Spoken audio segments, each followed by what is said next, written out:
এক এক মানুষের জীবনে এক এক খাবার পছন্দ। তো আসসালামু আলাইকুম, কেমন আছেন সবাই? নিশ্চয়ই ভালো আছেন।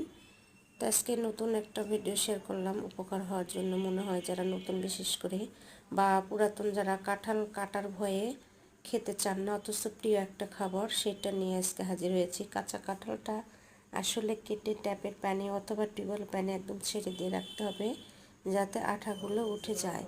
এবং বটিতে আমরা কিন্তু সবগুলো তেল দিয়ে নিয়েছি হাতে, এবং বটিতে তেল দিয়ে নেওয়ার পরে আমি কিন্তু কাটতে বসেছি।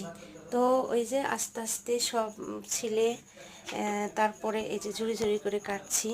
তো অনেকে এভাবে কেটে ভাজি করে পছন্দ করে, তো আমি ভাজি সবচেয়ে বেশি পছন্দ করি। তো চপও ভালো লাগে। যদি আপনারা ভালো লাগে তো আমার চ্যানেলটাকে সাবস্ক্রাইব করে আমার পাশে থাকবেন, এবং পরবর্তী নতুন নতুন ভিডিও কিন্তু আমার এই